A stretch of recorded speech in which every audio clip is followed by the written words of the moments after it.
In this video, we are going to know more about the adjacency matrix and how they are representing a graph. So first we can look into the contents we are going to cover. First one is that what is an adjacency matrix and what are the properties related to it, and the theorem that is based on adjacency matrix along with some problems. So first we can look into what is an adjacency matrix. So consider a graph G with the vertices v1, v2, v3 up to vn and edges e1, e2, e3 up to em and without any parallel edges. So നമുക്ക് consider ചെയ്യാം ഒരു graph with n number of വെർട്ടീസസും m number of എഡ്ജസും and ഈ ഗ്രാഫിൽ parallel edges ആയിട്ട് ഒന്നുമില്ല. So the adjacency matrix of this graph എന്ന് പറയുന്നത് ഈസ് എൻ n/n ഓർഡറിലെ ഒരു സിമെട്രിക് ബൈനറി മെട്രിക്സ് ആയിരിക്കും. So the adjacency matrix capital X equal to x of ij that is defined such that x of ij equal to 1 if vi vj is an element of E or otherwise equal to 0.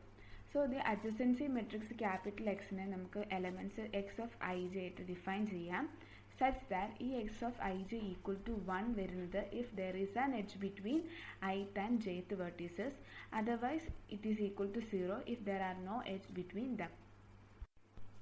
So we can look into an example. Consider the graph G with vertices v1, v2, v3 and v4 and the edges e1, e2, e3, e4 and e5. So ഈ ഗ്രാഫിൻ്റെ adjacency matrix നമുക്ക് plot ചെയ്യാം. So first എന്ന് പറയുന്നത് it is an n/n order ആയതുകൊണ്ട് തന്നെ vertices ആണ് കൊടുക്കേണ്ടത്. So v1, v2, v3 and v4, അതുപോലെ തന്നെ മേളിലും v1, v2, v3 and v4 നമ്മൾ പ്ലോട്ട് ചെയ്യണം. നമുക്ക് എലമെൻറ്റ്സ് നോക്കാം. ഫസ്റ്റ് എലമെൻ്റ് എന്ന് പറയുന്നത് v1 നമുക്ക് ഗ്രാഫിൽ നോക്കാം. v1 എന്ന് പറയുന്നിടത്ത് എഡ്ജസ് ഒന്നുമില്ല, അതുകൊണ്ട് തന്നെ since there are no edge between them we can give it as 0. Next എന്ന് പറയുന്നത് v1, v2ൻ്റെ ഇടയിൽ since there is an edge between them which is the e1, so we can give it as 1. Next we can look into v1 and v3 also having an edge between them, so we can give it as 1. And then v1 and v4, so v1 and v4 having an edge between them, so we can give it as 1. അതുപോലെ തന്നെ next element v1 same ഒരു edge അവരുടെ ഇടയിലുണ്ട്, so we can give it as 1. Then v2ൻ്റെ ഇടയിൽ edges ഒന്നും ഇല്ലാത്തതുകൊണ്ട് we can give it as 0. And v2 v3യുടെ ഇടയിൽ ഒരു എഡ്ജ് ഉണ്ട്, so we can give it as 1. And v2 v4 having no edge between them, so that's why we are giving it as 0. Like that for v3 and for v4 also. So ഇതാണ് നമ്മുടെ adjacency matrix X of the graph G എന്ന് പറയുന്നത്. ഇങ്ങനെയാണ് നമ്മൾ plot ചെയ്യുന്നത്. It is a symmetric binary graph ആയിരിക്കും. 0യും 1 എന്നുള്ള വാല്യൂസ് മാത്രമേ ഉള്ളൂ. ഇതൊരു സിമെട്രിക് വാല്യൂ ആണ്. സെയിം റോയിലും കോളത്തിലും സെയിം വാല്യൂ തന്നെയാണ് വരുന്നത്. സോ നമ്മൾ adjacency matrix X of graph G construct ചെയ്തു. ഇനി ഈ അഡ്ജസൻസി മെട്രിക്സിന് there are 6 observations about this matrix. So we can look into this observations. So നമുക്കൊരു 6 ഒബ്സർവേഷൻസ് ഉണ്ട് ഈ ഒരു അഡ്ജസൻസി മെട്രിക്സിനെ ബേസ് ചെയ്ത്. സോ ഫസ്റ്റ് വൺ എന്ന് പറയുന്നത് the entries along the principal diagonal of X are all zeros if and only if the graph has no self loops. നമുക്ക് എക്സാമ്പിളിൽ തന്നെ നോക്കാം. എക്സാമ്പിളിൽ ദ അഡ്ജസൻസി മെട്രിക്സ് നമുക്ക് നോക്കാം. ഫസ്റ്റ് എലമെൻ്റ് എന്ന് പറയുന്നത് v1ൻ്റെ ഗ്രാഫിൽ നമുക്ക് നോക്കാം. അതിൽ എഡ്ജസ് ഒന്നും ഇല്ലാത്തതുകൊണ്ട് നമ്മളിവിടെ 0 കൊടുത്തു. സെയിം v2 എന്നുള്ള കേസിലും 0 കൊടുത്തു, since there are no edge between them. അതുപോലെ തന്നെ v3യുടെ കേസിലും v4ൻ്റെ കേസിലും നമ്മൾ 0 കൊടുത്തു. സോ ദ ith വെർട്ടെക്സ് ആയിട്ട് നിൽക്കുന്ന എലമെൻറ്റ്സിൽ സെൽഫ് ലൂപ്പ് ഒന്നും ഇല്ലാത്തതുകൊണ്ട് തന്നെ നമുക്കിവിടെ 0 കൊടുക്കേണ്ടി വന്നു. That's why the diagonal elements എന്ന് പറയുന്നിടത്ത് 0s ആണ് കൊടുക്കുന്നത് if there are no self loop. So that is the first observation. Then the next observation is that the definition of adjacency matrix makes no provision for parallel edges. That is why the adjacency matrix X was defined for the graphs without any parallel edges. So we can consider the example of graph G. Consider the vertices v1 and v2 consider ചെയ്യുമ്പോൾ നമുക്ക് already അവിടെ edge ഉണ്ട് e1. So consider other edge between them. ഒരു edge കൂടെ v1നും v2നും നമ്മൾ കൊടുക്കുകയാണ്. സോ നമ്മുടെ അഡ്ജസൻസി മെട്രിക്സിൽ V1 and V2 is already having a 1. ഒരു എഡ്ജ് ഉള്ളതുകൊണ്ട് നമ്മളിവിടെ 1 ആണ് കൊടുത്തത്. സോ ഇവിടെ നമുക്കിപ്പോൾ 2 എഡ്ജ് നമ്മൾ കൊടുത്തിട്ടുണ്ട്. So there is no way to show that parallel edge since it is the adjacency matrix is a binary matrix. 0 അല്ലെങ്കിൽ ഉള്ള 1 എന്നുള്ള വാല്യൂ മാത്രമേ നമ്മൾ കൊടുക്കുകയുള്ളൂ. സോ അവിടെ വേറൊരു എഡ്ജ് വന്ന് അവിടെ വാല്യൂ കാണിക്കാൻ നമുക്ക് there is no way to do that. So that is why adjacency matrix is only shown for the graph which having no parallel edges. So next point എന്ന് പറയുന്നത് the degree of vertex എന്ന് പറയുന്നത് it is the number of the number of ones in row and column. വീണ്ടും നമുക്ക് എക്സാമ്പിളിൽ തന്നെ നോക്കാം. as we can see ഇതൊരു സിമെട്രിക് മെട്രിക്സ് ആയതുകൊണ്ട് തന്നെ വാല്യൂസ് റോ ആയാലും കോളം ആയാലും സെയിം തന്നെയാണ്. സോ ഫസ്റ്റ് നോക്കാം V1ൻ്റെ ഡിഗ്രി എന്ന് പറയുന്നത് number of ones in row and column ആയിരിക്കും. സോ ഫസ്റ്റ് വെർട്ടിക്സ് V1ൻ്റെ കേസിലാണെങ്കിൽ അവിടെ 3 വൺസ് ഉള്ളതുകൊണ്ട് തന്നെ നമുക്ക് അതിൻ്റെ ഡിഗ്രി V1ൻ്റെ ഡിഗ്രി എന്ന് പറയുന്നത് 3 ആണെന്ന് പറയാം. ഇപ്പോൾ നമ്മുടെ ഗ്രാഫിൽ നോക്കുകയാണെങ്കിലും അവിടെ ഒരു സെൽഫ് ലൂപ്പോ അല്ലെങ്കിൽ ഒരു പാരലൽ എഡ്ജോ ഇല്ലെങ്കിൽ ഉള്ള ഗ്രാഫിൻ്റെയാണ്. അപ്പോൾ അങ്ങനെയുള്ള ഗ്രാഫിനുണ്ടെങ്കിൽ ഇപ്പോൾ V1ൻ്റെ കേസ് എടുക്കുകയാണെങ്കിൽ അവിടെ ഡിഗ്രി എന്ന് പറയുന്നത് 3 ആയിരിക്കും. സോ അതുപോലെ തന്നെ അഡ്ജസൻസി മെട്രിക്സിൽ നമുക്ക് ഡിഗ്രി കണ്ടുപിടിക്കുക എന്ന് പറയുന്നത് number of ones in that rows and column എന്നാണ്. അതായത് V1ൻ്റെ കേസിലാണെങ്കിൽ ഇവിടെ 1 2 3 വൺസ് ഉള്ളതുകൊണ്ട് തന്നെ V1ൻ്റെ ഡിഗ്രി 3 എന്ന് പറയാം. ഗ്രാഫിലും നോക്കുമ്പോൾ നമുക്ക് V1ൻ്റെ ഡിഗ്രി 3 ആണ് since there is no self loop or any parallel edges in that graph.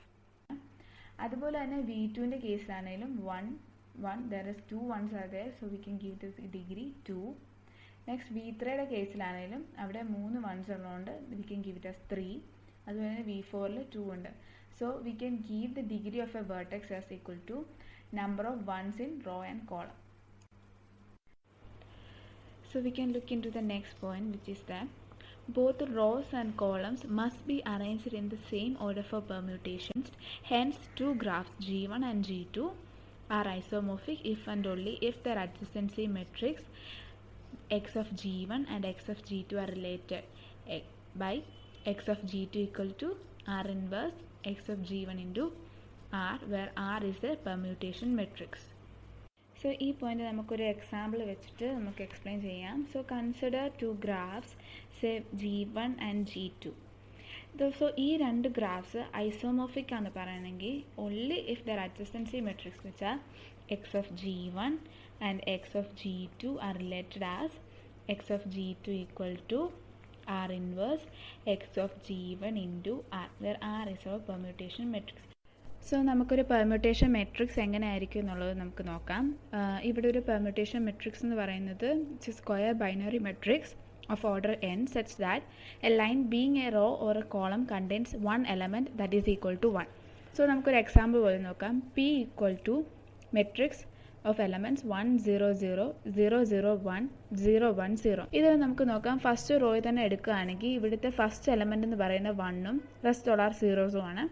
അതുപോലെ തന്നെ ഫസ്റ്റ് കോളം എടുക്കുമ്പോഴും ഒരു എലമെന്റ് മാത്രമേ ഉള്ളൂ, വിച്ച് ഈസ് 1 ആൻഡ് റെസ്റ്റ് ഉള്ള 0. Similarly for the other rose and columns. So ഇതാണ് ഒരു പെർമ്യൂട്ടേഷൻ മെട്രിക്സ് എന്ന് പറയുന്നത്. So let's V can look into the properties. Consider A matrix A and A permutation matrix P, and when the multiply we get another matrix B. So നമുക്ക് ഈ മൾട്ടിപ്ലിക്കേഷന് നമുക്ക് 2 രീതിയിലുള്ള permutation കിട്ടും. ഒന്ന് കോളം പെർമ്യൂട്ടേഷനും റോ പെർമ്യൂട്ടേഷനും. സോ ഫസ്റ്റ് നമുക്ക് column പെർമ്യൂട്ടേഷനെ നോക്കാം. Column permutation എന്ന് പറയുമ്പോൾ V R post multiplying the permutation matrix P with the matrix A. So the first row of the permutation matrix P having the element 1 at the location 1 3. So ഇവിടെ നമ്മുടെ element 1 എന്ന് പറയുന്ന permutation മെട്രിക്കിൽ first റോയിൽ last element ആണ്. So we are giving the first column of matrix A as the last column of matrix B. Similarly നമുക്ക് next permutation മെട്രിക്സിൽ next element 1 second റോയിൽ which is in the location 2 2. So നമ്മൾ second column of the matrix A can be given as the second column of the matrix B. And similarly for the third one, so this is the column permutation. Now we can look into the row permutation. Row permutation, there is a slight difference. We are pre-multiplying the permutation matrix with the matrix A. So here first row of the permutation matrix having the element 1 at the location 1 3. So even എന്താണെന്ന് വെച്ചാൽ we are giving the last here the last element ആണ് നമ്മുടെ 1 of the first raw. അപ്പോൾ നമ്മൾ എന്താ ചെയ്യുന്നത് വെച്ചാൽ we are giving the last row of the matrix A as the first row of matrix B. കുറച്ചുകൂടെ എക്സ്പ്ലെയിൻ ചെയ്യാൻ വേണ്ടി നമുക്ക് സെക്കൻഡ് റോയോട് നോക്കാം. Second row of the permutation matrix having the element 1 at the location 2 2. So here we are giving the second row of the matrix A as the second row of the matrix B. So ഇങ്ങനെയാണ് raw പെർമ്യൂട്ടേഷനും നമ്മൾ represent ചെയ്യും. So this is the column permutation and row permutation. So we can go back to the point. അത് നമ്മൾ എന്താ prove ചെയ്യേണ്ടതെന്ന് വെച്ചാൽ രണ്ട് graphs isomorphic ആണ് പ്രൂവ് ചെയ്യണം. So we can take an alpha which is the bijunction function from V of G1 to V of G2, where V of G1 and V of G2 എന്ന് പറയുന്ന respective vertices set of graph G1 and G2. So to prove these graphs are isomorphic, we have to map the vertices of the two graphs. നമുക്ക് ഒരു example എടുക്കാം. Consider the graph G1 having the vertex V1 of degree 1. So ഇതേ same degree ഉള്ള ഒരു vertex നമ്മൾ G2ൽ നോക്കണം. ഇവിടെ V5ന് same degree ആയതുകൊണ്ട് തന്നെ we can map that vertices. അതുപോലെ തന്നെ ബാക്കിയുള്ള വെർട്ടിസസിന് നമുക്ക് മാപ്പ് ചെയ്യാം ബൈ കൺസിഡറിങ് ദ ഡിഗ്രി. അപ്പം there is A chance that ഒന്നിൽ കൂടുതൽ വെർട്ടിസസിന് സെയിം ഡിഗ്രി വരാൻ ചാൻസ് ഉണ്ട് അതർ ഗ്രാഫിന്. സോ അവിടെ ഡയറക്റ്റ് മാപ്പിംഗ് പറ്റില്ല. So what we have to do that we have to follow that vertex and look at the next vertex to which it leads. And അങ്ങനെ കണ്ടുപിടിക്കുമ്പോൾ we have to find the degree of that. ആ particular വെർട്ടെക്സിൻ്റെ degree നമ്മൾ കണ്ടുപിടിക്കണം. And ആ particular vertex G2ൽ എവിടെ ആണെന്നുള്ളത് നോക്കണം. So അങ്ങനെ ചെയ്യുമ്പം we get the bijunction function alpha with the vertices 1 2 3 4 5 of G1 to the vertices 5 4 1 2 3 of G2. So ഇങ്ങനെയാണ് നമ്മൾ പെർമ്യൂട്ടേഷൻ മെട്രിക്സ് പ്ലോട്ട് ചെയ്യുന്നത്. സോ ഇതിൽ നമ്മൾ പ്രൂവ് ചെയ്യേണ്ടത് എന്താണെന്ന് വെച്ചാൽ we have to prove alpha the bijection function alpha is an isomorphism mapping ആണെന്ന് prove ചെയ്യണം. സോ അതിന് we have to check that every pair of vertices. So consider നമ്മളൊരു പെയർ ഓഫ് വെർട്ടിസസ് കൺസിഡർ ചെയ്യാം, നമ്മൾ എടുത്തെന്ന് വെച്ചോ. സോ അത് graph G1-നുമായിട്ട് അഡ്ജസൻ്റ് ആണെങ്കിൽ we have to prove that it is also adjacent to G2. ഇനി ആ പെയർ ഓഫ് വെർട്ടിസസ് G1-ന് അഡ്ജസൻ്റ് അല്ലെങ്കിൽ G2-നും അത് അഡ്ജസൻ്റ് ആകാൻ പാടില്ല. സോ ഈ പ്രോസസ്സാണ് നമ്മൾ എല്ലാ പെയർ ഓഫ് വെർട്ടിസസിനും പ്രൂവ് ചെയ്യാനെടുക്കുന്നത്. ഇവിടെ നോക്കുമ്പോൾ നമുക്ക് എക്സ് ഓഫ് G1-ഉം എക്സ് ഓഫ് G2 ആണ് നമ്മുടെ adjacency matrix of the graphs G1 and G2. So next we have to determine the permutation matrix R such that R times x of G1 times R inverse equal to, we can find the adjacency matrix of graph G2. So since നമ്മൾ alpha form ചെയ്തുകൊണ്ട് we can find the permutation matrix. So we can see ആൽഫയിൽ we can bijunction function നമുക്ക് കാണാം 1 maps to 5 and 2 maps to 4, then 3 maps to 1, 4 maps to 2 and 5 maps to 1. So ഇങ്ങനെയാണ് നമ്മൾ ആൽഫയിൽ mapping pair of vertices map ചെയ്തേക്കുന്നത്. So ഇത് വെച്ചിട്ട് നമുക്ക് നമ്മുടെ പെർമ്യൂട്ടേഷൻ മെട്രിക്സ് R നമുക്ക് പ്ലോട്ട് ചെയ്യാം. So to find the permutation matrix we have to look into the bijection function. Here the first one is that 1 maps to 5. So we can give the first row last column as 1 since 1 maps to 5. അതുകൊണ്ട് തന്നെ അവിടെ 1 കൊടുക്കാം, then rest are 0. Since next എന്ന് പറയുമ്പം as we can see 2 maps to 4. So അതുകൊണ്ട് തന്നെ second row second last column we can give it as 1 and rest as 0. അതുപോലെ തന്നെ 3 maps to 1 ആയതുകൊണ്ട് we can give the third row first column as 1 and rest as 0. അതുപോലെ തന്നെ 4-നും which 4 maps to 2 and 5 maps to 1. So അതിനും നമ്മൾ 1 plot ചെയ്യും, ബാക്കിയെല്ലാം നമ്മൾ 0 ആയിട്ട് കൊടുക്കും. സോ ഇതാണ് നമ്മുടെ പെർമ്യൂട്ടേഷൻ മെട്രിക്സ് R നമ്മൾ ബൈജൻഷൻ ഫംഗ്ഷൻ വെച്ച് നമ്മൾ പ്ലോട്ട് ചെയ്തു. സോ ഇത് വെച്ചിട്ടാണ് നമ്മൾ ഐസോമോർഫിക് ആണോ എന്ന്, ആ 2 graphs G1 and G2 isomorphic ആണോ നമ്മൾ പ്രൂവ് ചെയ്യാൻ പോകുന്നത്. സോ നെക്സ്റ്റ് നമ്മൾ എന്താ ചെയ്യേണ്ടതെന്ന് വെച്ചാൽ we have to do the multiplication, that is R times X of G1 which is adjacency matrix of graph G1 times R transpose. So ഇനി നമ്മൾ മൾട്ടിപ്ലിക്കേഷൻ ചെയ്യണം. മൾട്ടിപ്ലിക്കേഷൻ ചെയ്യാൻ വേണ്ടിയിട്ട് just multiply adjacency matrix with permutation matrix and then transpose of the permutation matrix. So നമ്മൾ multiplication ചെയ്യാൻ വേണ്ടിയിട്ട് already പറഞ്ഞു എങ്ങനെയാണ് റോസ് പെർമ്യൂട്ടേഷൻ കണ്ടുപിടിക്കാനുള്ളത് നമ്മൾ ഓൾറെഡി പറഞ്ഞു എങ്ങനെയാണ് ചെയ്യേണ്ടതെന്ന് വെച്ചാൽ. അപ്പോൾ സോ അത് വെച്ചിട്ട് we get as the adjacency matrix of graph G2. So ഇത് വെച്ചിട്ട് നമുക്ക് പ്രൂവ് ചെയ്യാം that these two graphs are isomorphic. So now we can look into the next point. Next point is that a graph G is disconnected as in two components G1 and G2 if only its adjacency matrix X of G can be partitioned as X of G is equal to matrix, we are giving it as 4 quadrants. അത് നമ്മൾ X of G1 0 0 X of G2 നമ്മൾ 4 quadrants ആയിട്ട് കൊടുക്കുകയാണ്. where X of G1 and X of G2 are the adjacency matrix of graph G1 and G2. So ഇതിൽ നമ്മൾ എന്താ ചെയ്യേണ്ടതെന്ന് വെച്ചാൽ ഹിയർ നമ്മൾ പറയുന്നത് ഒരു ഗ്രാഫ് G1 എന്ന് പറയുന്ന ഒരു ഗ്രാഫിനെ നമുക്ക് രണ്ടായിട്ട് പാർട്ടീഷൻ ചെയ്യാം, G1 ആൻഡ് G2. ഈ graph G1 and G2 disconnected ആണെന്ന് പറയണമെങ്കിൽ if there adjacency matrix represented in the form this way, we have to represent in this form. നമ്മുടെ മെയിൻ ഗ്രാഫിൻ്റെ adjacency matrix it is given here. ഇതാണ് നമ്മുടെ adjacency matrix main ഗ്രാഫിൻ്റെ. So ഇത് നമുക്ക് ഈ ഫോമിൽ റെപ്രസെൻറ്റ് ചെയ്യാൻ പറ്റണം, എന്നെങ്കിൽ മാത്രമേ ഈ ഗ്രാഫ് ഈ ടു കോമ്പോണൻറ്റ്സ് G1 G2 എന്ന് പറയുന്ന ഡിസ്കണക്റ്റഡ് ഗ്രാഫ്സ് ആണെന്ന് പറയാൻ പറ്റുള്ളൂ of graph G. So consider these are the adjacency matrix of components G1 and G2. So ഇതാണ് നമ്മുടെ adjacency matrix G1ൻ്റെയും G2ൻ്റെയും. സോ നമുക്കിത് ഈ ഒരു ഫോമിൽ റെപ്രസെൻറ്റ് ചെയ്യാൻ പറ്റുമെന്നുള്ളത് നമുക്ക് നോക്കാം. സോ കൺസിഡർ ഒരു വലിയ മെട്രിക്സ് നമുക്കൊരു 4 പാർട്ടായിട്ട് ഡിവൈഡ് ചെയ്യാം. 4 പാർട്ടായിട്ട് ഡിവൈഡ് ചെയ്യുമ്പോൾ സോ ടോപ്പ് കോർണറിൽ ഫസ്റ്റ് നമ്മൾ കൊടുക്കേണ്ടത് adjacency matrix of G1. So നമ്മൾ ആദ്യം അഡ്ജസൻസി മെട്രിക്സ് G1ൻ്റെ റെപ്രസെൻറ്റ് ചെയ്തു. ദെൻ ബോട്ടം കോർണറിൽ നമ്മൾ ആദ്യം അഡ്ജസൻസി മെട്രിക്സ് G2ൻ്റെ നമ്മൾ റെപ്രസെൻറ്റ് ചെയ്തു.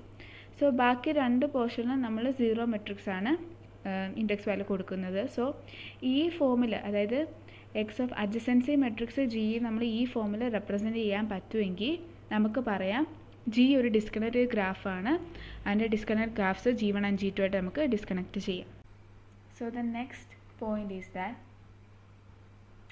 given any square symmetric or binary matrix Q of order n, one can always construct a graph G of n vertices, so and no parallel edges such that Q is an adjacency matrix of G. So നമ്മൾ ഇത്രയും നേരം ഗ്രാഫിൽ നിന്ന് നമുക്കൊരു adjacency matrix നമുക്ക് plot ചെയ്യാൻ പറ്റുമായിരുന്നു. So ഇപ്പം ഏതൊരു ഗ്രാഫും അതായത് സ്ക്വയറോ സിമെട്രിക്കോ ബൈനറി മെട്രിക്സ് ആയിട്ടുള്ള അഡ്ജസൻസി മെട്രിക്സ് ആയാലും we can always construct a graph G of n vertices. അതിപ്പോൾ നോ പാരലൽ എഡ്ജസ് ആയിരിക്കണം, എന്നാലും മാത്രമേ നമുക്ക് അഡ്ജസൻസി മെട്രിക്സ് കൺസ്ട്രക്ട് ചെയ്യാൻ പറ്റുള്ളൂ. So that is the point it is given that any square symmetric or binary matrix Q is an adjacency matrix of order n, one can always construct a graph G of this n vertices.